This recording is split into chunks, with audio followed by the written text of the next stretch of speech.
तो एक मैं बात पूछना चाहता हूँ भक्तों से कि जैसे मैं कुछ बातें कहता हूँ यहाँ पे, तो आप इस बात उन बातों से रिलेट कर पाते हैं? जैसे मैं कुछ बात मैं एक एक अगर सुन लिया, लेकिन अगर आप उसको थोड़ा सा समझेंगे तो बहुत इंस्पिरेशन मिलेगा भक्ति करने के लिए. Somehow Krishna gives those things to me and I'm sharing with the devotees. Just like अभी मैं भक्तों को समझा रहा था एक बात सिंपल सी, कि भगवान के नाम का पहला प्रभाव क्या है? चेतो दर्पण मार्जनम, चित्त रूपी दर्पण का मार्जन करने वाला. और अगर दर्पण साफ होता है तो वो करता क्या है? वह रिफ्लेक्टिव हो जाता है. अब मैं रिफ्लेक्टिव शब्द को अलग अलग तरह से यूज करने वाला हूं. रिफ्लेक्टिव, रिफ्लेक्ट करने की क्षमता तो है उसमें, लेकिन गंदगी होने के कारण वह रिफ्लेक्ट करता नहीं है. तो आप देखेंगे कि श्रीमद् भागवतम के श्रवण के द्वारा और भगवान के नाम जप को गंभीरता से करने के द्वारा व्यक्ति रिफ्लेक्टिव चित्त का अनुभव करता है. रिफ्लेक्शन समझते हैं? कॉन्टेम्पलेशन, रिफ्लेक्शन समझते होंगे. मननशील चित्त हो जाता है. ये सत्वगुण का आपके चित्त में प्रादुर्भाव हो रहा है, प्रादुर्भाव मतलब प्राकट्य हो रहा है, ये लक्षण है. नहीं तो लोग रिएक्टिव चित्त वाले होते हैं, रिफ्लेक्टिव चित्त वाले नहीं होते. तुमने ये कहा, मैं ये कहूंगा, या उसको या बस ऐसे समझ लिया और बस आप कुछ उस पर विचार नहीं करते. तो आपने कई बार श्रीमद् भागवतम में मुनि शब्द सुना है. मुनि मतलब मननशीला. क्या जिनको ये विवेक है कि नीर शीर विवेक है, जल क्या है और दूध क्या है, और दूध को ग्रहण करना जल में से. मेरे लिए क्या हितकर है, क्या ये मेरे लिए हितकर है, मेरे लिए क्या हितकर है और क्या ये मेरे लिए हितकर है, दोनों बातें अलग हैं थोड़ी सी. ये विचारशीलता अपने चित्त में निर्माण होता हुआ आप देखेंगे. क्योंकि देखिए, अगर कोई दवा का प्रभाव है और वह हम सुनते हैं और उसके अकॉर्डिंगली वो प्रभाव को अनुभव करते हैं, तो दवा पे श्रद्धा बन जाती है. Is that okay? पूरा प्रभाव ना भी हो, लेकिन मान लीजिए जैसे पैरासिटामोल बुखार को कम करती है, तो 105 से अगर 103 लेके आई है तो आप पैरासिटामोल लेना बंद नहीं करेंगे. लेकिन पता तो होना चाहिए ना. क्योंकि एक बार प्रभुपाद कहते हैं, एक रानी थी, तो उसको बुखार था 102, और डॉक्टर के पास गई, और उसकी जो दासी थी उसको तो 103. तो कहती है, अरे ये दासी है और उसका 103 है. तो अब उसको समझ में नहीं आ रहा है कि 103 होना ज़्यादा खराब बात है. तो अगर कोई सोच रहा है कि भगवान के आशीर्वाद का मतलब यह है कि हमारी भौतिक संपत्ति बढ़ रही है, देन दैट इज रॉन्ग. भौतिक आसक्ति कम हो रही है, ये आशीर्वाद है.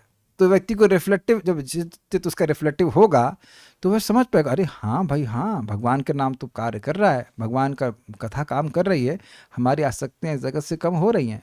100 थी तो 80 हो रही है, 70 हो रही है. लेकिन वो वही व्यक्ति समझ पाएगा जिसका चित्त रिफ्लेक्टिव हो. आसान नहीं है इस जगत में, स्पेशली कलयुग में, रिफ्लेक्टिव होना. सोचने का मौका ही नहीं दिया जा रहा है लीडर्स के द्वारा. Do you agree with this?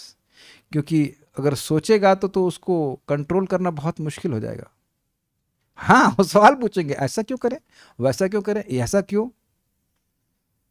तब उनको गलत रास्ते पे भेजने में दिक्कत हो जाएगी. ऐसी गलती वे नहीं करते. हम लोग श्रीमद् भागवतम के तीसरे स्कंद के 5वें अध्याय के 23वें श्लोक को देख रहे हैं, और आज इसके ऊपर दूसरा दिन है. इसमें इससे पहले वाले श्लोक में मैत्रेय मुनि ने कहा था कि मैं सृष्टि लीला का वर्णन करूंगा अनुपूर्वशः, क्रम से. तो उस क्रम का मतलब क्या है?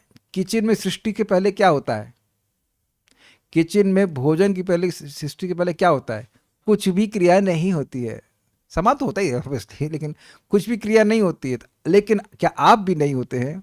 कल एक भक्त विनोद ने वो स्पॉन्टेनियसली बोलते थे, हाँ सृष्टि जीरो से शुरू होती है.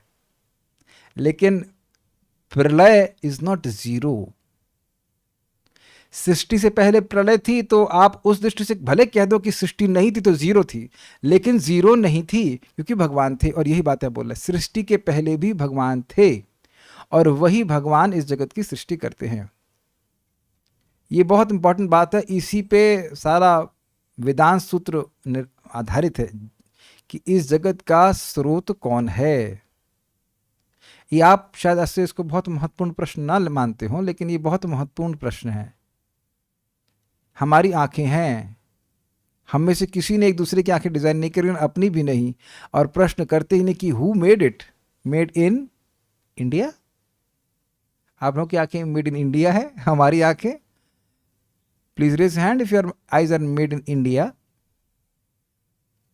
अब देखिए, अब आप लोग कोई हाथ नहीं खड़ा कर रहे, क्योंकि आप इस प्रश्न को समझ रहे हैं कि प्रश्न इतना इजी नहीं है। Are they made in India? कौन सी फैक्ट्री में बने हैं जी?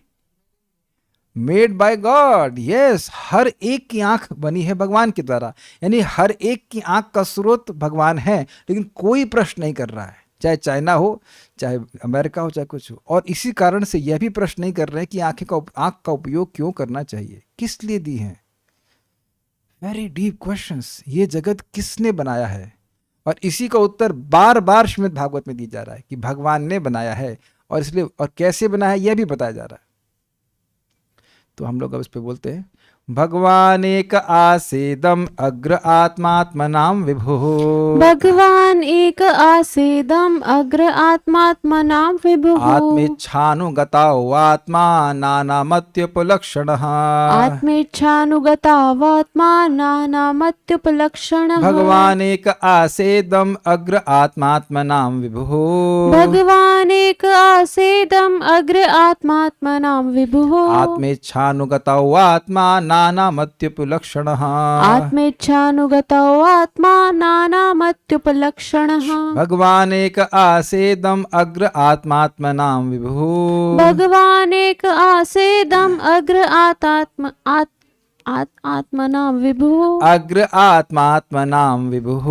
अग्र आत्मात्मनां विभुः। आत्मेच्छानुगतो आत्मा नानामत्युपलक्षणः। आत्मेच्छानुगतो आत्मा नानामत्युपलक्षणः।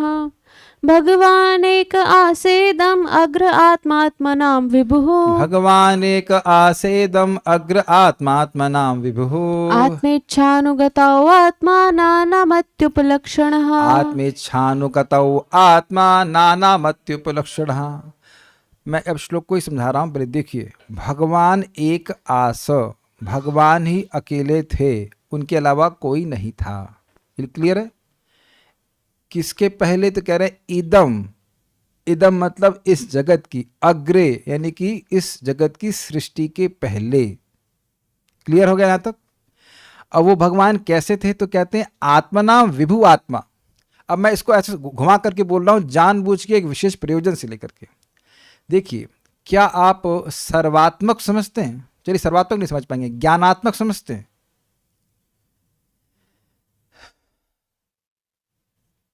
अच्छा, चलिए ये समझते हैं कि भगवान का स्वरूप कैसा है? सच्चिदानंदात्मक है।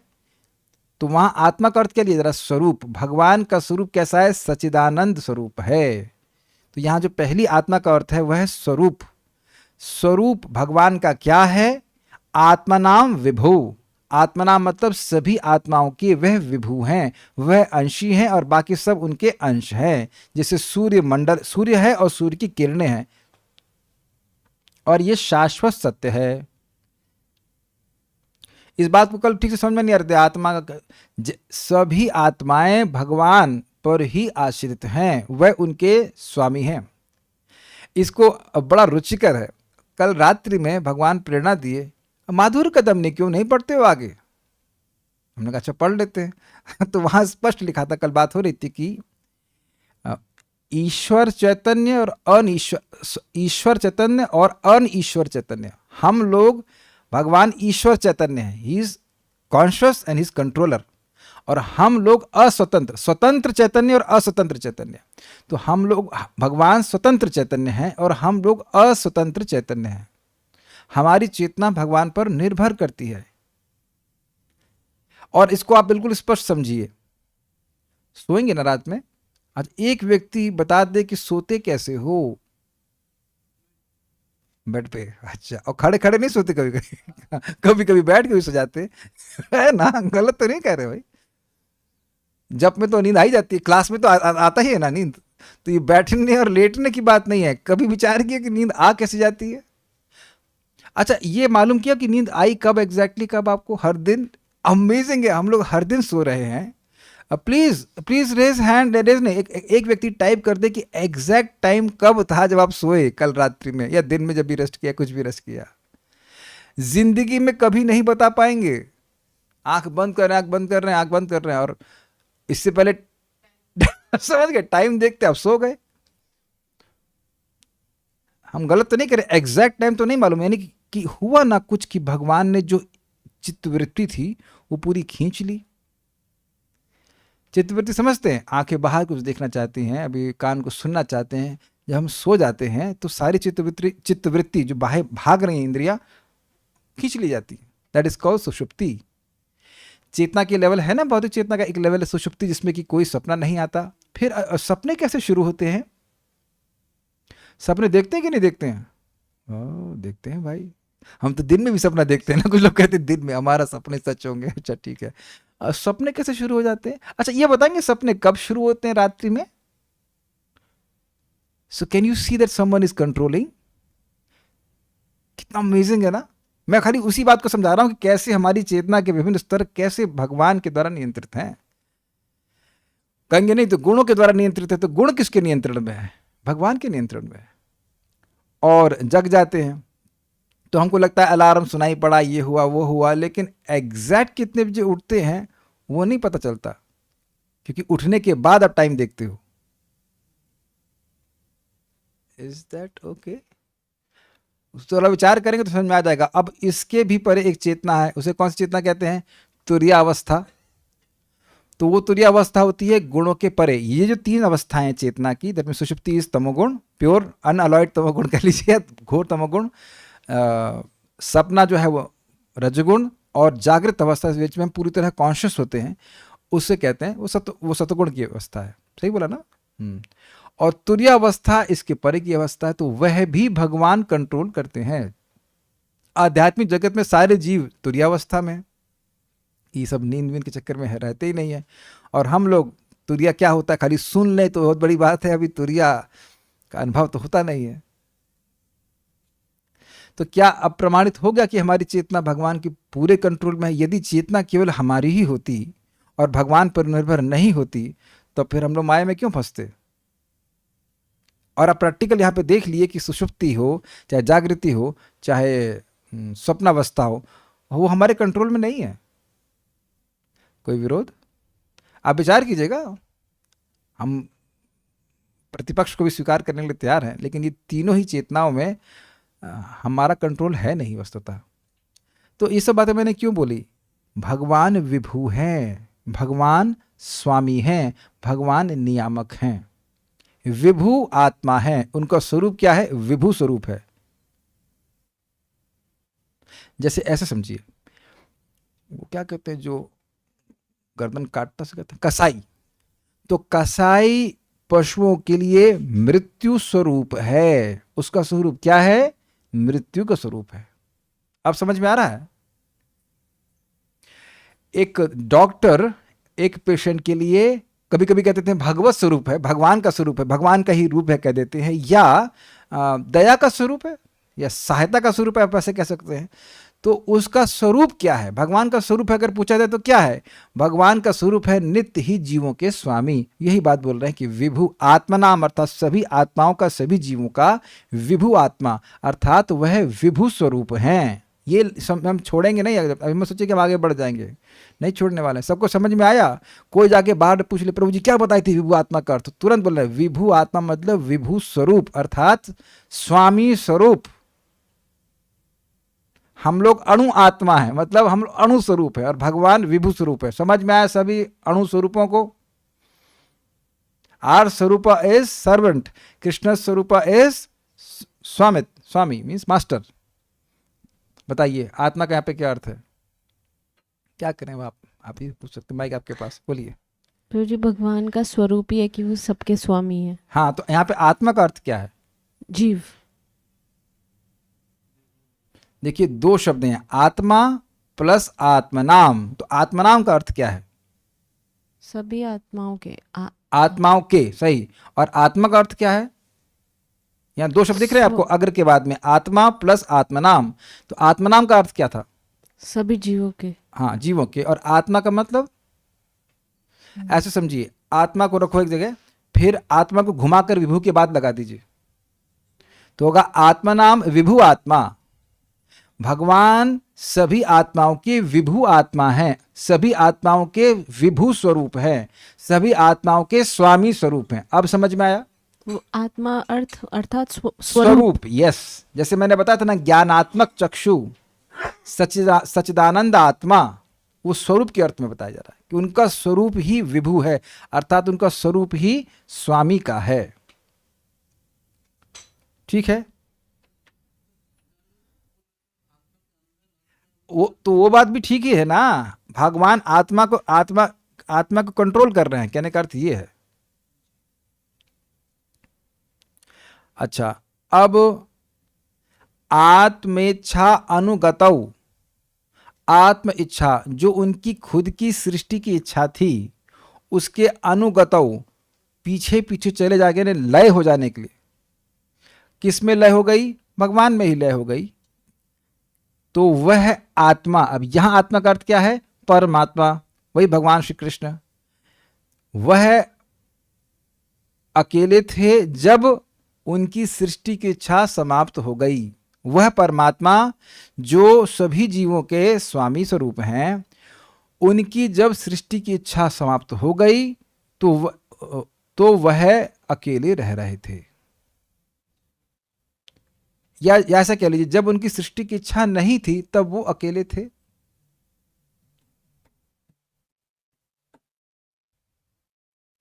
जैसे आप में से बहुत से लोगों को अकेले सोना अच्छा लगता हो कि बगल वाला पार्टी वाला सोता खराटा मारता हो या अपना सुबह उठ के, जो भी है, हमको तो ऐसे ही अच्छा लगता है।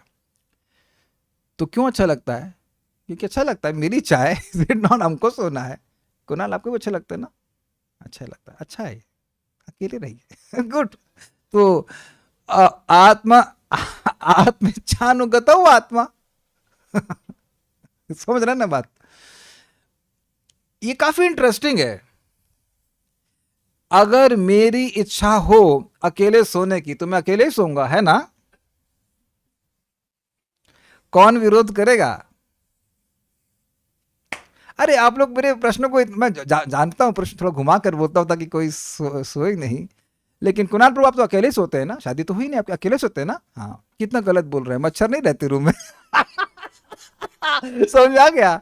समझ में आ गया? आप अगर चाहें भी तब भी अकेले नहीं रह सकते, नहीं रह सकते ना। कोई भले ही ये कह ले कि चलो हम मच्छरदानी लगाएंगे, तो ठीक है, आसपास वो भिन्न भिन्न प्रकार के भिन्न भिन्न मच्छर बिंग बिंग बिंग करते हैं, बार आओ देख लेंगे तुमको, देखते कौन हो। तो आप समझ सकते कि अगर हम इच्छा भी कर लें कि हम अकेले रहेंगे, तो वैसे बात तो बहुत कठिन है, लेकिन रह भी नहीं सकते।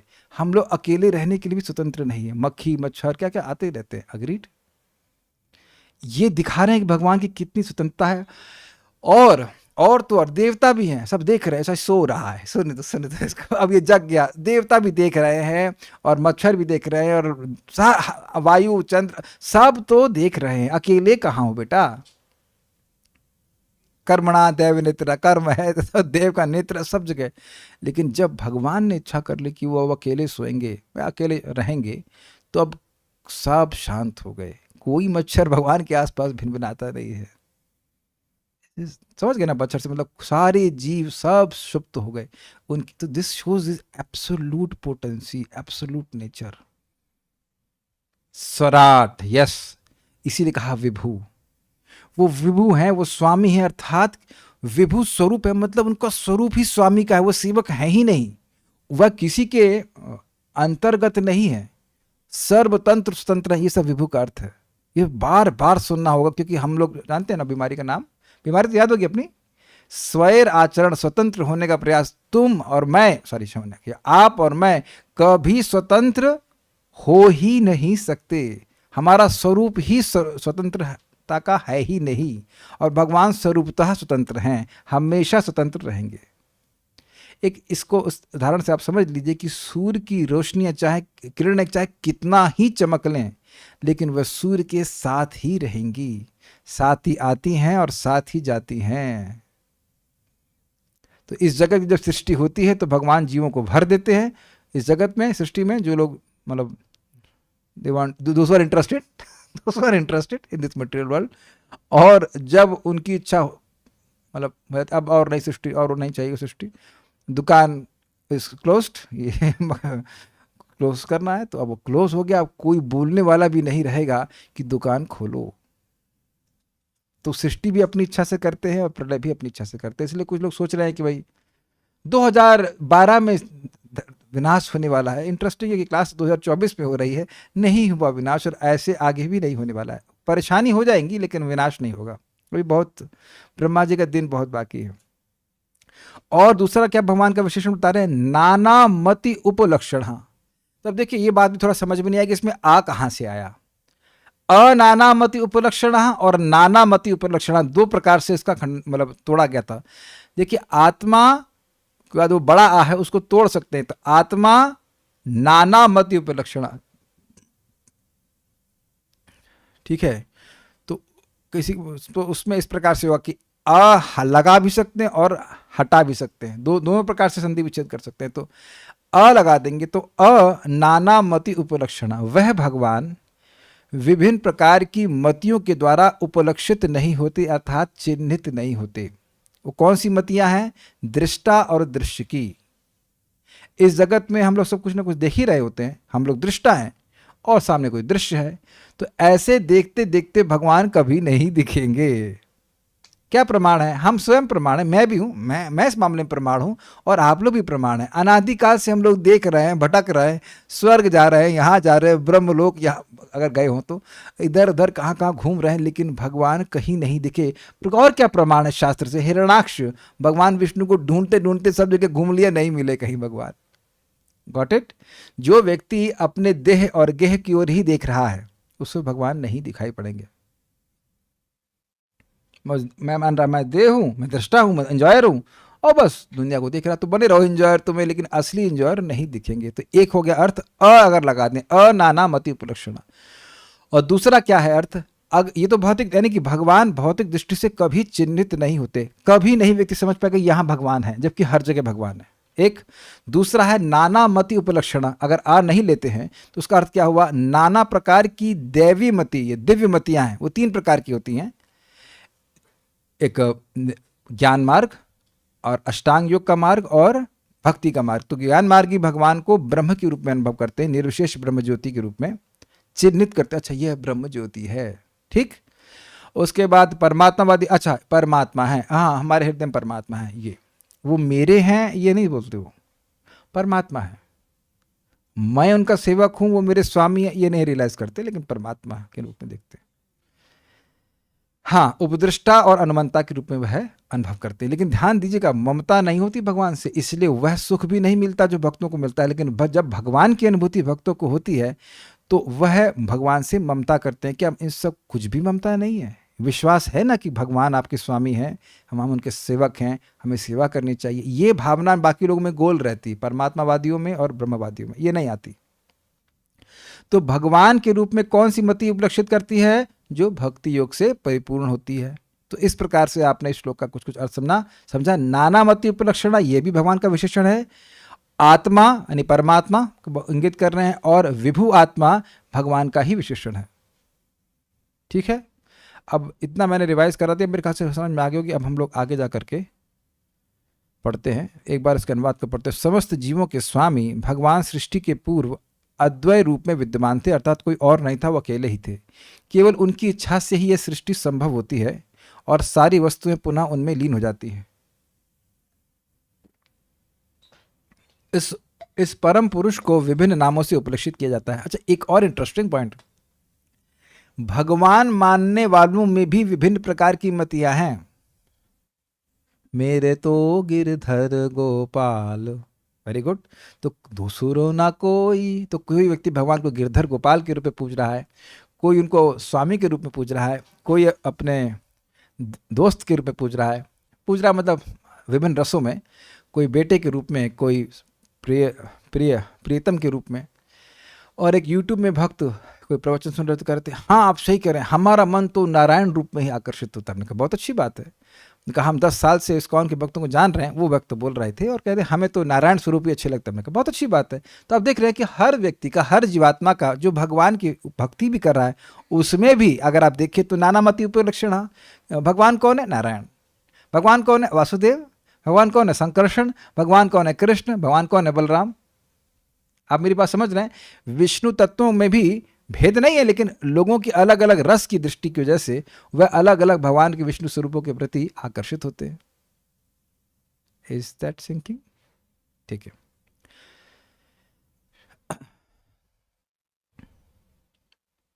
हम लोग अब क्रम संदर्भ पढ़ते हैं जीव गोस्वामी जी के द्वारा।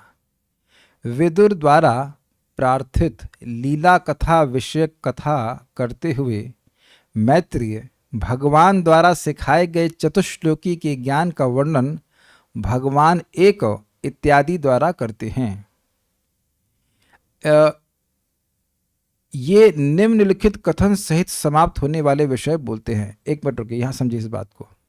भगवान ने दूसरे स्कंद के 9वें अध्याय में ब्रह्मा जी को 4 श्लोक बोले थे जिन्हें चतुश्लोकी भागवतम कहा जाता है, और उसमें श्लोक था अहमेवासमेवाग्रे नान्यद यद सदसत परम पश्चादहम यदेतच्च योवशिष्येत स्वस्म्यहम्। अहम एवासम एवाग्रे, यहां पे भी अग्र शब्द है। मैं ही अग्रे इस सृष्टि के पूर्व था। अहम एवासम एवाग्रे, मैं ही था और मैं था ही इस सृष्टि के पहले। मतलब कोई संदेह नहीं करना चाहता कि भगवान ही थे। इनको वो दीजिए आसन, प्रभु को थोड़ा दिक्कत होता है, वो जो आसन, हाँ दीजिए, ट्राई कीजिए, and if you like it you can have it. ऐसे स्पेशल फॉर जपा, you will love it. We are here for वैष्णव सेवा। Try, don't worry, try it. हाँ, तो हम ये कह रहे थे कि अब यह श्लोक भी आपको वैसा ही दिखाई पड़ रहा है कि नहीं दिखाई पड़ रहा है कि भगवान इस सृष्टि के पहले अकेले ही विद्यमान थे। Good, yes.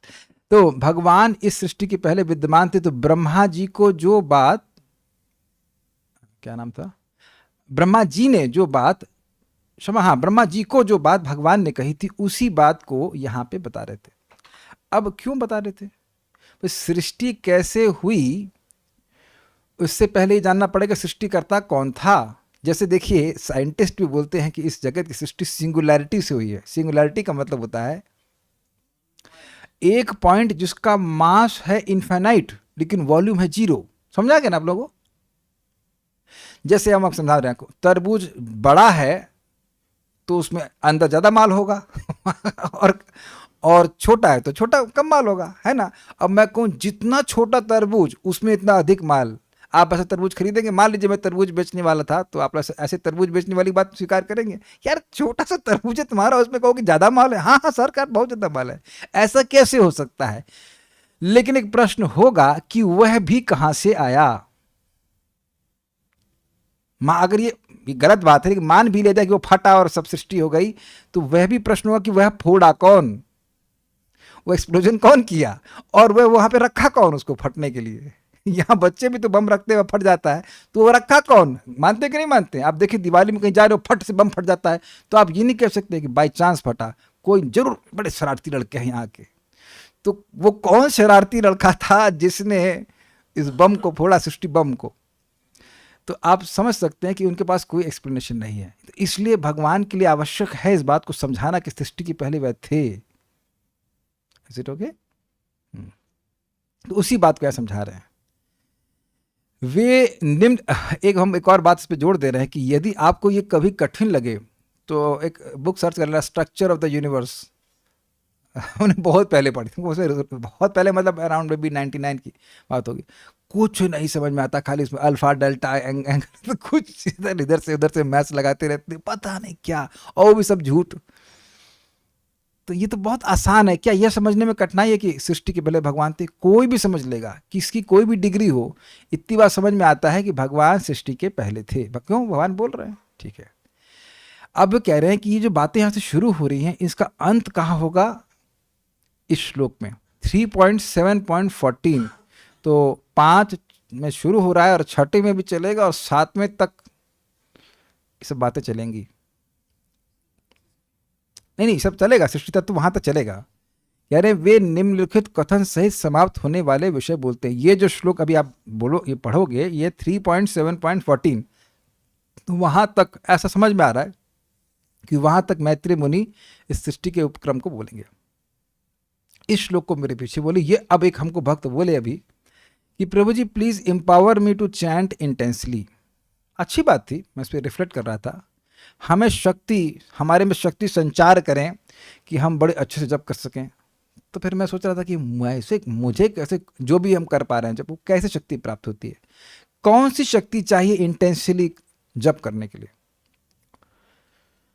एक सिंपल सी शक्ति, इसका नाम एस से शुरू होता है, श्रद्धा। यस, कोई भी कार्य आप इंटेंसली करते हैं तो उसके पीछे कौन सी शक्ति होती है? श्रद्धा।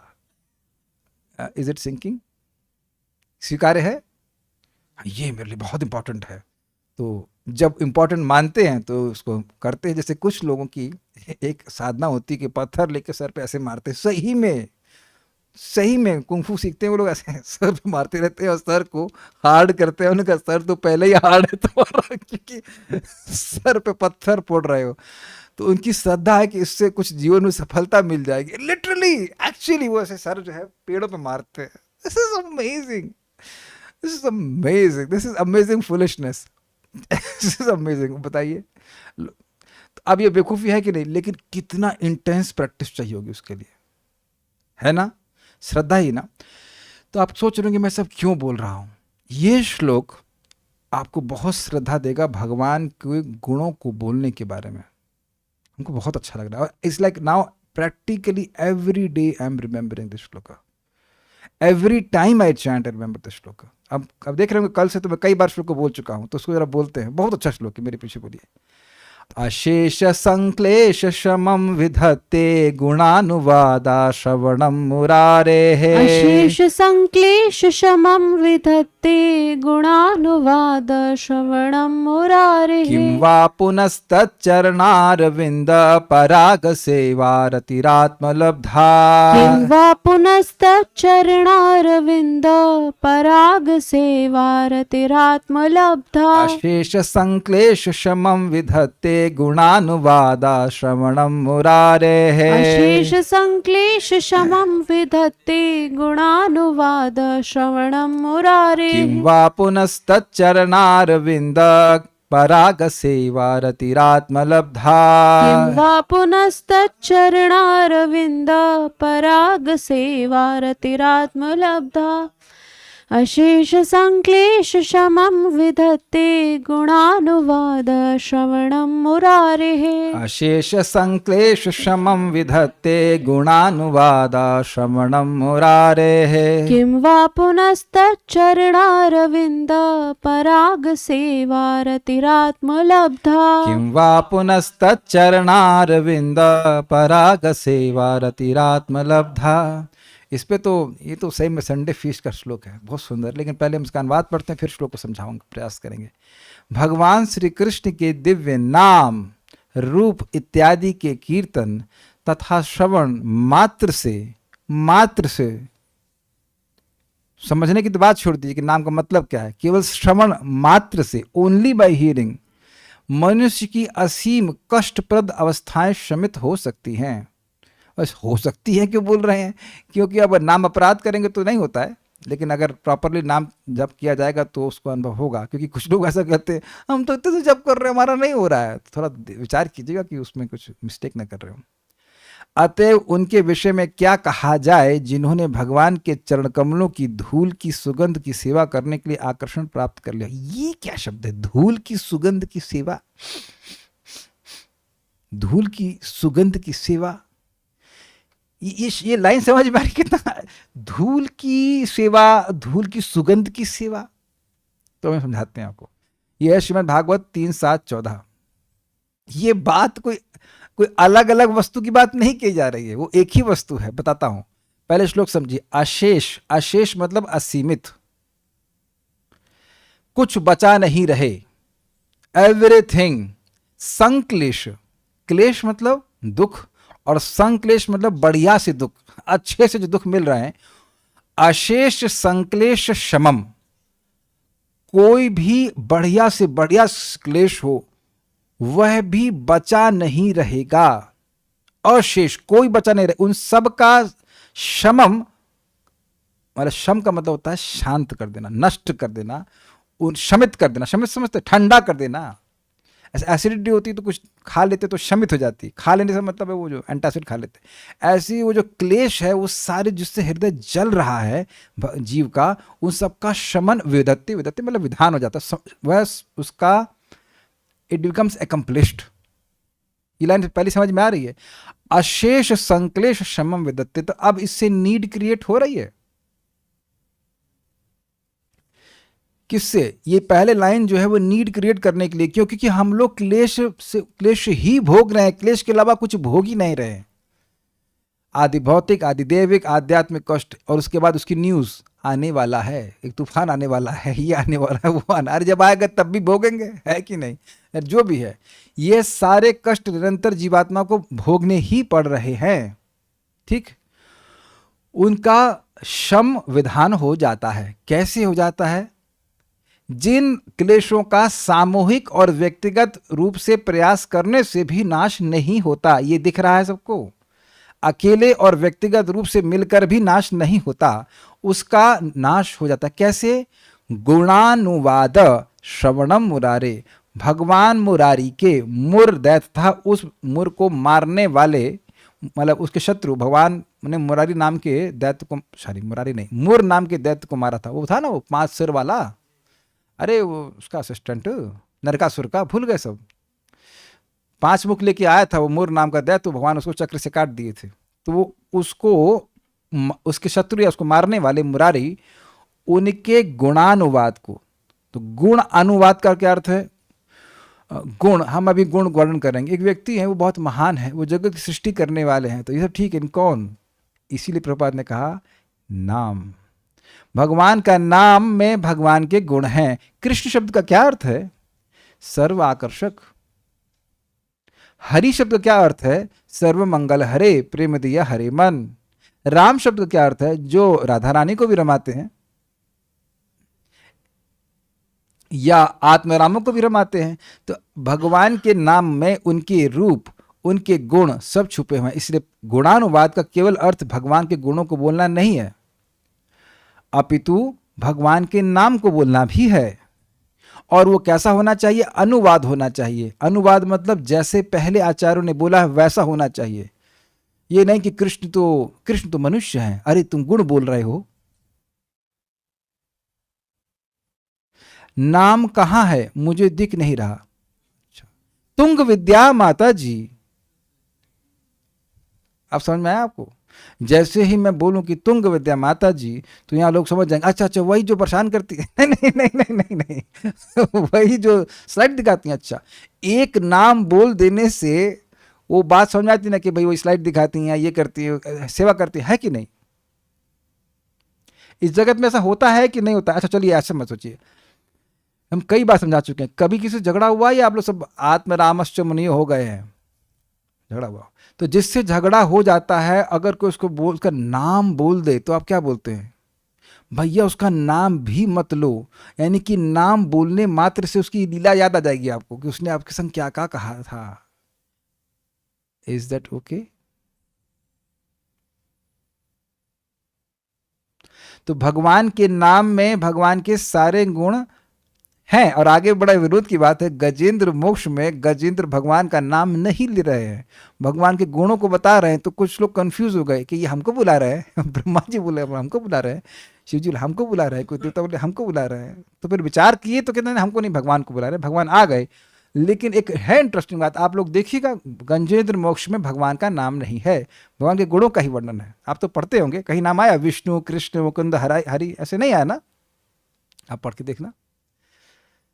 ऐसा नहीं कि प्यूरिफाइंग नहीं है, मैं खाली बोल रहा हूं कि भगवान के नाम में भगवान के गुण आ ही जाते हैं। मैं पूरे प्रवचन में एक बार तो कृष्ण बोलता ही हूं ना, तो समझ में आता ना किसकी बात कर रहे हैं। अरे अब वही समझ रहे होंगे ना, वो जो आए थे आज, अब मैं कहूँ कि वो जो तरबूज देने आए थे, समझ रहे हैं ना, तो ये तो थे, तो समझ रहे हैं, अब आप लोग भी समझ रहे हैं ना किसकी बात कर रहा हूँ। तरबूज देने वाले व्यक्ति थे, मुझसे प्रेम करते हैं और मेरे मित्र हैं और ये हैं और वो हैं, लेकिन मैं नाम नहीं दूं तब तो नहीं समझा किसकी बात कर रहे हैं। मित्र तो तुम्हारे बहुत सारे, आप सभी लोग मित्र हैं, सभी लोग तरबूज देने आए थे। अब समझ में आ गया ना आपको। तो भगवान के गुण को तो भगवान के नाम के बिना बोल ही नहीं पाएंगे, अब बोलेंगे तो पूर्णता नहीं होगी। इसीलिए प्रभुपाद जी के तात्पर्य में एक शब्द आपको जरूर देखिएगा, वो है कृष्ण। बार बार कृष्ण, कृष्णा कॉन्शियसनेस, कृष्ण कृष्ण। प्रभुपाद से पूछा गया कि इस्कॉन को ISC, इंटरनेशनल सोसाइटी फॉर मतलब गॉड कॉन्शियसनेस क्यों ना कहा जाए। कहते ना उससे क्लियर नहीं होगा कि कौन से गॉड की बात कर रहे हैं। कोई भी अपने को, अपने गॉड को गॉड मान लेगा और वो सोचेगा हम कृष्णा कॉन्शियस, मतलब वट एवर कॉन्शियस है। No, it is explicit clear, Krishna. अब दिख गया आपका गुण। अच्छा, एक इंटरेस्टिंग बात है, तुम आपका नाम लेके बोल रहे हैं, आपको नाम दिखा रहे हैं, तुम क्यों माता जी आपको मुरारी नहीं दिखाई पड़ा? ये अमेजिंग है कि अब आपके सामने ही मुरारी है और आपको मुरारी शब्द नहीं दिखाई पड़ रहा है। ओके ओके ओके, हमको भी सत्य गड़बड़ हो जाता है देखने में, सब सहायता में देख रहे हैं, मिलके देख रहे हैं। गुणानुवाद श्रवणम मुरारे, भगवान के मुरारी के स्पेशली भगवान कृष्ण का नाम है। जयति जयति नामानंद रूपम मुरारे, समझ रहे ना। तो मुरारे नाम, रूप, गुण, लीला, इन सभी का श्रवण करना चाहिए। तो स्वाभाविक सी बात है कि श्रवण तभी करेंगे जब लोग मन में ही ना बोलते रहें। श्रवण तभी करेंगे जब भक्त लोग केवल मन में ही नहीं बोलते रहें।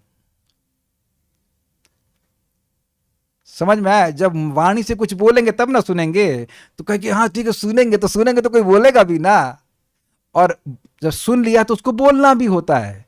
शृण्वन्ति गायन्ति गृणन्त भीष्णशः स्मरन्ति नन्दन्ति तवे हितं जनात् तएव पश्यन्ति अचिरेण तावकं भव प्रवाहो परमं पदाम्बुजम। जो आपके लीला कथा को सुनते हैं, बोलते हैं, स्मरण करते हैं, आनंदित होते हैं, वही लोग भगवान को बहुत जल्दी देख पाते हैं। यानी बाकी लोग देख पाते हैं लेकिन देर में, कितनी देर में वर्णन नहीं है, लेकिन देर में। और कितनी जल्दी, ये भी वर्णन नहीं है। जो लोग भगवान के श्रवण कीर्तन करते हैं वो कितनी जल्दी देख लेंगे आप ये नहीं कह सकते। हो सकता कल ही देख लें, हो सकता इसी जन्म में देख लें, ध्रुव महाराज ने एक ही जन्म में देख लिया था, बट देख जरूर लेंगे। और कितनी जल्दी देखेंगे नहीं पता, लेकिन देख लेते हैं। जितनी जल्दी वो सोच रहे हैं उससे भी जल्दी। Anyhow, we'll not comment more upon it, but point is very important. तो अब आप समझ गए कि ये हाईएस्ट प्रोसीजर है। तो बात ये जो पहली लाइन है ये साधना भक्ति का वर्णन कर रही है। क्यों? क्योंकि देखिए भाव भक्ति उसमें कोई क्लेश नहीं होता, उसमें कोई, अच्छा प्रश्न होगा क्लेश क्या है? क्लेश है भगवत सेवा का एवर्जन, हमको जप नहीं करना है। अब देखिए भाई हम 24 घंटे तो जप नहीं कर सकते। क्यों नहीं कर सकते? 24 घंटे सांस तो ले सकते हो ना। क्या आप लोग के मन में, किसी के मन में ये है असंभावना कि भाई हम 24 घंटे जप नहीं कर सकते? अगर और कोई नहीं मिले तो मैं तो हूं। 24 घंटे हम जप नहीं कर सकते यार, 2 घंटा कर ले बस। 24 घंटे समझ कर सकते हैं, सांस ले सकते हैं लेकिन जप नहीं कर सकते। ये है ना मन में। तो वो, या कुछ लोग कहेंगे कि नहीं ये करो वो करो, ये करो वो करो। वो बेसिकली जप के प्रति या भगवान की कथा के श्रवण कीर्तन के प्रति जो एवर्जन है उसको ढकने के लिए, उस पर बोरी डालने के लिए कहते हैं ये काम करो वो काम करो। कुछ ग्रहण कर रहे हैं ना? तो वर्णाश्रम करो, ये करो वो करो, बेसिकली ठीक है। वो इस दृष्टि से ठीक है कि लोग वाकई जिन लोग का एवर्जन है बहुत ज़्यादा, तो तुरंत तो दिन भर बैठ के नाम जप नहीं कर पाएंगे, ना ही वो दिन भर कथा कर पाएंगे। लेकिन प्रभात कहते सिद्धांत ये है कि one should chant 24 hours and one should hear Bhagavatam 24 hours. मेरे मन में डाउट था कि 2 मुख होने पड़ेंगे, पर एक से कथा एक से जप। बट सिद्धांत ये है जो व्यक्ति भगवान का प्रेमी है वैसा कर सकता है, किया है भक्तों ने। तो पॉइंट क्या है? ये जो पहला लाइन है ये साधना भक्ति का वर्णन कर रहा है जिसमें जीवात्मा के हृदय में क्लेश है। क्लेश का मतलब अविद्या है, पाप है वर्तमान, लेकिन उन सारे क्लेशों का नाश करता है। इसलिए घबराइए मत। इसका मतलब पहले लाइन का अर्थ होगा कि आप नियमित रूप से हम सब लोग बड़े उत्साह के संग भगवान के गुणानुवाद का श्रवण कीर्तन करें, ताकि उससे हमारे अशेष प्रकार के क्लेश नष्ट हो जाएं। क्लियर? और जो दूसरा वर्णन है वो है भाव भक्ति का। तो कह रहे हैं किम वह पुनः, फिर उनका क्या कहना, कैमुत्तनाय से कहना कह रहे हैं, उनका क्या कहना जिन्होंने तत् मतलब उन मतलब यही उन मुरारी के चरणारविंद पराग सेवा, भगवान के चरण कमलों के, उन भगवान मुरारी के चरण कमलों के पराग सेवा का मतलब क्या हुआ? यही है भगवान के चरण कमलों की सेवा का मतलब है श्रवण कीर्तन में जिन्होंने रति प्राप्त कर ली है। आप तो आत्मलब्धवा की व्याख्या की गई कि जो स्वयं प्रकाशित होती है। This is brilliant, this is brilliant. आत्मलब्धा, अपने आप ये रति प्रकट होती है। भगवान की जब करते रहिए, कथा करते रहिए, तो स्वयं एवं स्फुरते यदा, स्वयं ही इसमें सुख मिलने लगता है। तो अब वो कितना आनंद महसूस करते होंगे तो कहना ही क्या। जो लोग सम्यक रूप से क्लेशों से परेशान हो रहे हैं, उनके क्लेशों का नाश करने वाली है, अर्थात उनको सुख देने वाली भगवान की कथा है, भगवान का नाम जप है। तो अब बताइए, जिन्होंने पहले से ही, पहले का मतलब पहले की साधना कर ली हो या भगवान की भक्ति करके सारे क्लेश की निवृत्ति कर ली, अविद्या का नाश कर लिया है, तो और ऐसा करके भगवान की सेवा के सुख की प्राप्ति कर ली है, जो कि स्वयं ही प्रकट होती है भगवान की भक्ति करने से, तो उनको कितना सुख देने वाली कथा होगी तो कहना ही क्या। इसीलिए तो विदुर जी कह रहे हैं भाई केवल कृष्ण कथा बताइए, कथा सुसारम, जो सारी कथाओं का सार है बस वही बताइए, और कुछ मत बताइए, और कुछ मत बताइए। तो समझाने का प्रयास किया गया। तो ये जो कथा है ये लोगों को सुख देने के लिए है, बोलने वाले को भी और सुनने वाले को भी। और जो भी बात भगवान के यश को छोड़ करके बोली जाएगी, वो बोलने वाले के लिए और सुनने वाले के लिए भी क्लेश का ही निर्माण करेगी, कलेश कराएगी। और नहीं विश्वास है तो पहले इस्तेमाल करें और फिर विश्वास कीजिए, फिर करके देख लीजिएगा, और क्या कह सकते हैं। हमें नहीं याद आ रहा है कि भागवत क्लास में कभी झगड़ा हुआ होता भगवान को नजर ना लगे, लेकिन जब तक भागवत बोलूंगा झगड़ा नहीं होगा। कुछ वार्ता को चली जाएगी, लौकिक तो जरूर झगड़ा हो सकता है, लेकिन अगर भागवत बोलूंगा तो झगड़ा नहीं होगा। इसीलिए तो मंगलाचरण किया जाता है कि कोई लौकिक बात ना निकले मुख से। चतुश्लोकी भागवत के चारों श्लोकों का अर्थ कथा के क्रमानुसार स्पष्ट किया जाएगा। जो भगवान ने 4 श्लोक बोले थे उनको क्रम से इसमें बता रहे हैं। इसमें अहम एवासम एवाग्रे की व्याख्या कर रहे हैं। अब देखिए, जो भाई नहीं सुने हैं चतुश्लोकी को, उनकी हेल्प हम रिकॉर्डिंग के माध्यम से कर दी है, उसको सुन लीजिएगा। अब हम उसमें वहाँ पे नहीं सहायता कर पाएंगे, लेकिन काफ़ी लोग तो सुन लिए हैं तो उसको ग्रहण कर लेंगे। भगवान आदि 2 श्लोकों में सृष्टि लीला के माध्यम से, यानी इस श्लोक से और अगले श्लोक से, अहमेवासमेवाग्रे नान्यद यद सदसत परम की व्याख्या करते हैं। भगवान ने यहाँ पे इस लाइन का अर्थ है कि मैं इस सृष्टि के पहले था, उस समय सूक्ष्म और स्थूल कुछ भी नहीं था। तो यही वहाँ पे श्लोक में बोला गया है कि भगवान ही अकेले थे और कोई नहीं था। ठीक है। इदम अर्थात यह विश्व भगवान से एकाकी था, अर्थात उनमें विलीन था। तो स्पष्ट है, जो उस समय तक अकेले ही विद्वान थे, जब तक कि पुरुष अर्थात पुरुषावतार तथा अंततः पार्थिव तत्व प्रकट नहीं हुए। क्या मतलब है?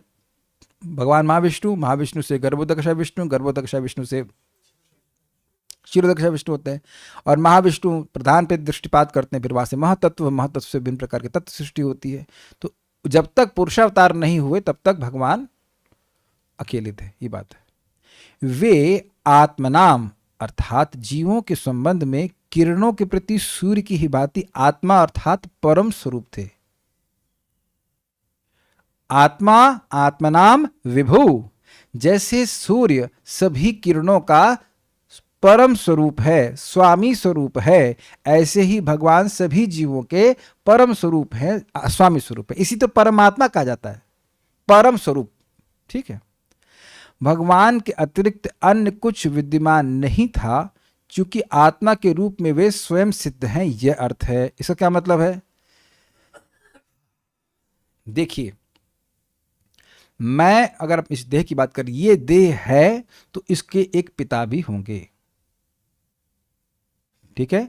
मैं अपने आप से इस देह की सृष्टि नहीं किया हूं, और उसी प्रकार से मेरे पिता भी स्वयं सिद्ध नहीं हैं। लेकिन भगवान क्या है? अनन्य सिद्ध, अनन्यपेक्षी स्वरूप है भगवान का। भगवान किसी से नहीं आते, भगवान श्री कृष्ण अनन्यपेक्षी रूप है। Is it okay? इसी कह रहे हैं स्वयं सिद्ध है। इस प्रकार श्री भगवान स्वांशों के संबंध में भी अंशी हैं। इसका क्या मतलब है? जो इनके विष्णु स्वरूप हैं वह भी भगवान के ही विस्तार हैं, ये कह रहे हैं। भगवान श्री कृष्ण का वर्णन किया जा रहा है। स्रोत कह सकते हैं, मतलब हाँ, जितने विष्णु स्वरूप हैं उनकी सत्ता भी भगवान पर ही आश्रित होती है। एवं ब्रह्मा आदि भी उनसे भिन्न नहीं है, यह प्रदर्शित किया गया। ये कुछ समझ पा रहे हैं आप? जैसे भिन्न नहीं है का मतलब ब्रह्मा जी कहाँ से आए? भगवान से आए, तो भगवान से अलग है। भिन्न नहीं है का मतलब ये नहीं कि भगवान है लेकिन भगवान से भिन्न भी नहीं है, उस अर्थ में। अरे कोई भी जीव भगवान से भिन्न भी नहीं है भाई। सूर्य की किरण सूर्य नहीं है लेकिन सूर्य से अलग भी तो नहीं है भाई। एक ही बात को बहुत समझते। चलिए ठीक है, कोई बात नहीं, रिपीट करवा लिया आप। लगता है कि कोई नई बात हो रही है। नई बात नहीं हो रही, वही बात फिर से हो रही है। ऐसा लगता जरूर है कि नई बात हो रही है, लेकिन नई बात नहीं हो रही है। आप देख रहे हैं नई बात नहीं हो रही है, बिल्कुल नई बात नहीं हो रही है। जैसे भाई हम लोग जाते हैं कहीं, डोनेशन मिलता है तो डोनेशन तो वही रहता है, खाली पेपर चेक अलग हो जाता है। अग्रीड? सब लोग जो लिफाफा देते हैं वो एक ही लिफाफे में देते हैं। ये प्रभु जी को स्टैंडर्ड लिफाफा है, इसी में देना। ऐसा नहीं है, लिफाफा चेंज कर देते हैं। वही 1000 रुपये, कोई 2100 रुपये, ये आप इसी तरह से जो भी इनकी जितनी श्रद्धा होती है। नहीं तो नोट ही दे रहे हैं ना, नई बात तो नहीं देते ना कुछ। तो श्लोक भले अलग अलग लग रहा है, रैपिंग कुछ अलग अलग लग रही है, लेकिन बात वही सिद्धांत स्थापित की जा रही है कि शक्ति शक्ति मत और अभेद। यह कब हुआ? तो कहते हैं आत्मेच्छानुगतौ। ये कब हुआ की बात क्या हो रही है? भगवान ऐसा कब हुआ जब भगवान अकेले रह गए? ये प्रश्न करे तो कहते हैं कि आत्मेच्छानुगतौ। आत्मा अर्थात भगवान की सृजन करने की इच्छा का अनुगतौ अर्थात लय हो गया। ये भी स्पष्ट हो गया अब? ठीक है। अब भगवान अब सृष्टि नहीं करना चाहते थे, परंतु क्योंकि वैकुंठ आदि बहु वैभवी धाम भी सदैव विद्यमान रहते ही हैं, तो केवल भगवान ही कैसे विद्यमान रहे? अब और देखिए, क्लियर कर रहे हैं श्लोक को कि आप यह कह रहे हो कि भाई जगत की सृष्टि नहीं हुई और भगवान अकेले रहते हैं, लेकिन अब वैकुंठ तो रहता है, हमेशा रहता है, नित्य नश्यसु न विनश्यति। भगवान गीता में कहते हैं इस बात को कि वह विद्यमान, वह सत्ता जो है भगवान आध्यात्मिक जगत, वह इस जगत के नाश होने के बाद भी नष्ट नहीं होता है। तो यह कैसे कह रहे हो कि भगवान अकेले थे? तो इस शंका पर कहते हैं नाना मति उपलक्षणा। अब देखिए एक अलग डायमेंशन निकल रहा है। वे एक प्रभु वैकुंठ की विभिन्न प्रकार की मति के द्वारा उपलक्षित होते हैं जो सदा पूर्ण होते हैं। समझाता हूं, नोट। भगवान श्री कृष्ण ही स्वयं को शाश्वत रूप से विभिन्न वैकुंठों में विभिन्न विष्णु स्वरूपों में विस्तारित किए हुए हैं। याद है कि अभी मैंने क्लास की शुरुआत में बात समझाई थी। विभिन्न प्रकार के भक्त हैं जो भगवान की ही उपासना कर रहे हैं, विष्णु स्वरूपों की उपासना कर रहे हैं, लेकिन उनकी मति, उनकी भक्ति, उनका रस अलग अलग प्रकार का है। तो जो विष्णु स्वरूप है, कोई नारायण लोक में है, कोई संकर्षण लोक में है, कोई वसुदेव लोक में है, कोई प्रद्युम्न लोक में है, कोई अनिरुद्ध लोक में है, कोई हरि लोक में है। समझते हैं इस बात को? प्रथम स्कंद का आपने अगर कवर देखा हो, समझते हैं ना? तो भगवान श्री कृष्ण के अनेक अनेक विस्तार हैं और उनमें उनके अनेक अनेक वैकुंठ लोक हैं और उसमें अलग अलग प्रकार के, उसमें असंख्य जीव आत्मा एक वैकुंठ में है जो एक विष्णु स्वरूप के प्रति आकृष्ट है। तो ये नाना मति उपलक्षण है ना। भगवान कौन है? हरि भगवान है। हरि लोक में जाएंगे तो, अच्छा साकेत लोक में जाएंगे तो भगवान कौन है? जय श्री राम।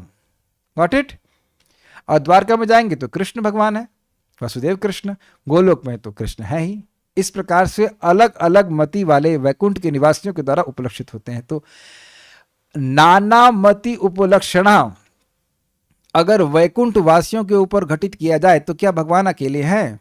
अकेले नहीं है। इसीलिए यह संभावना, या जब कोई प्रश्न करे कि भाई आप ऐसा क्यों कह रहे हो कि सृष्टि के पहले भगवान अकेले थे, तो कहते हैं अकेले थे का अर्थ यह है कि मतलब भौतिक जगत की सृष्टि नहीं थी, लेकिन वैकुंठ में नाना मतियों के द्वारा भगवान लक्षित थे, चिन्हित थे।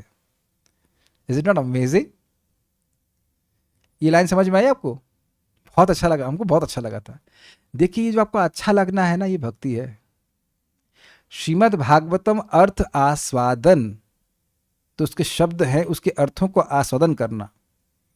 नाना मति उपलक्षण का ये अर्थ आप समझ पा रहे हैं इसको? आप होपफुली टेस्ट कर नहीं समझ पा रहे हैं? ठीक है, नहीं समझ पा रहे हैं तो मैं क्या बताऊं। क्या नहीं समझ में आ रहा है इसमें? क्या नहीं समझ में आ रहा? हाँ तो इसी को तो समझा रहे कि हाँ सही कह रहे हैं, अकेले भगवान रहते हैं इस अर्थ में कि भौतिक जगत से अकेले रहते हैं, भौतिक जगत नहीं रहता है।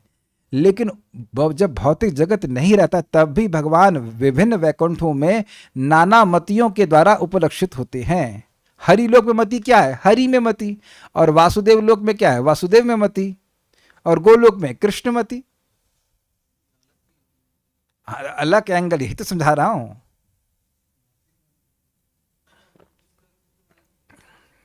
इसीलिए मैंने क्लास की शुरुआत में बात बताई थी आपको कि नाना मति उपलक्षण का अर्थ यह भी है कि अलग अलग भक्त अलग अलग विष्णु स्वरूपों को चिन्हित करके उनसे उनकी सेवा करते हैं शाश्वत रूप से। ठीक है, यह ऐसा ही है जैसे कि यह कहा जाए कि राजा चला गया। जैसे भी कहा गया, मुझे भक्त बता रहे थे कि लखनऊ में डिफेंस मिनिस्टर आए, अकेले आ रहे थे। उन्होंने इतना ही कहा कि पता नहीं क्या कारण था कि उनके घर में लाइट काट दी गई क्योंकि डिफेंस मिनिस्टर आ रहे हैं। एक आदमी के कहने से मोहल्ले की लाइट काट दी जाएगी, तो अब यह तो हम गलत धारणा करेंगे ना। उन्होंने इतना ही कहा कि डिफेंस मिनिस्टर आ रहे हैं, तो डिफेंस मिनिस्टर मतलब उनका क्या बोलते, कैरावेट बोलते, कैरावान बोलते, क्या बोलते हैं उसको, मोटरकेड बोलते हैं, मतलब पूरा उनका काफिला आ रहा होगा, कारवां। तो अब कोई कहे कि अच्छा अब लाइट कैसे आ गई, वो डिफेंस मिनिस्टर चले गए हैं। तो जब कह दे रहे हैं कि डिफेंस मिनिस्टर चले गए तो अकेले गए। अगर ये कहें कि भाई वरुण प्रभु कहाँ गए, वरुण प्रभु अभी मंदिर गए हैं, तो यहाँ क्या मतलब है, अकेले गए मोस्टली। लेकिन अगर कोई कहे कि भाई वो इस्कॉन में आज चीफ मिनिस्टर आ रहे हैं तो बड़ी सिक्योरिटी लगी, तो कहते एक आदमी के लिए सिक्योरिटी लगी, चोर है। अरे भाई एक आदमी आ रहा है तो हमने देखा था, पूरा मंदिर सील कर दिया गया, जगह जगह वो सब क्या कहते हैं गनमैन लग गए। तो यानी चीफ मिनिस्टर कहीं जा रहे हैं या प्राइम मिनिस्टर जा रहे हैं तो उनकी पदवी के अनुसार समझना होगा कि वो अकेले नहीं जाते हैं। तो यहाँ कहने का अर्थ बड़ा स्पष्ट है कि अकेले भगवान हैं, इसका मतलब है कि अपने पार्षदों के साथ हैं, ये अर्थ।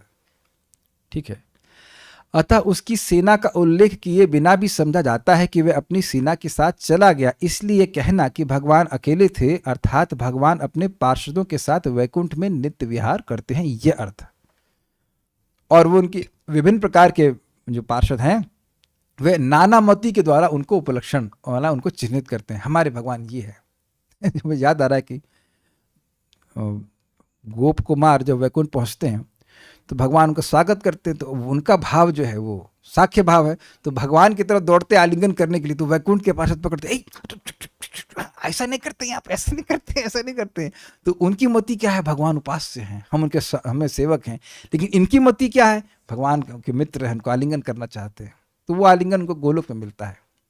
ठीक है, एक नोट दिया गया, ये चक्रवर्ती पाद ने आगे कहीं टीका में समझाया है, उसको यहाँ पे मैं नोट के रूप में दे रहा हूँ, समझा जाएगा। राजा की कर वसूल करने की इच्छा अभी नहीं है। मान लो ये कहता है कोई, तो इसका अर्थ यह नहीं है कि वह कुछ नहीं कर रहा है, कर वसूल नहीं कर रहा है, लेकिन इसका मतलब ये नहीं कि कुछ भी नहीं कर रहा हो, सूप ना पी रहा हो घर में, आप ऐसा नहीं कह सकते। क्योंकि वह अपने परिवार के साथ रहते हुए आनंद तो ले ही सकता है, यद्यपि वह किसी समय कर वसूल ना भी कर रहा हो। क्लियर? तो उसी प्रकार से सृष्टि ना भी हो रही हो तो भी भगवान वैकुंठ में आनंद लेते रहते हैं। ठीक है, ओके, आगे की टीका को हम कल समझाएंगे, जल्दीबाजी में जाना चाहते। निवेदन है कि इस कथा के बाद आपकी इस श्लोक को देखने की इच्छा का लोप नहीं होना चाहिए। समझ में आया? अगर वाकई समझना चाहते हैं तो 75% टास्क आपका है। देखिए इतना पढ़ने में हमको 1 घंटा लगा, आपको दोबारा पढ़ने में, ईमानदारी की बात कर रहा हूँ, 5 मिनट या 10 मिनट से अधिक नहीं लगने वाला है। और फिर वह श्लोक दिखा देता हूँ। अशेष, एक बार गा लेते हैं इसको भाई, याद रखना चाहिए। अशेष, सब लोग गाइए साथ में। अशेष संक्लेश शमम विधत्ते गुणानुवाद श्रवणम मुरारे किं वा पुनस्तच्चरणारविंद पराग सेवरतिरात्मलब्धा। तो ये जो आप पढ़ेंगे तो वह भी सुनने के बराबर ही है। तो इसको पढ़िएगा तो आपको बात समझ में आएगी। इसका कारण क्या है? समझ मतलब मोर टेस्ट। जितना अधिक समझ में आएगा उतना अधिक टेस्ट करेंगे। And once you start tasting it, everything pale will appear to be pale. जो नीरस वस्तुएं हैं वो नीरस वस्तुएं दिखने भी लग जाएंगी। कोई भक्त कह रहे थे, ओके, नाम तो जो पूछ रहे थे नाम तो दिख गया उनको, ठीक है, सो रखते हैं। श्रीमद् भागवतम की जय, श्रील प्रभुपाद की जय, निताई गौर प्रेमानंदे।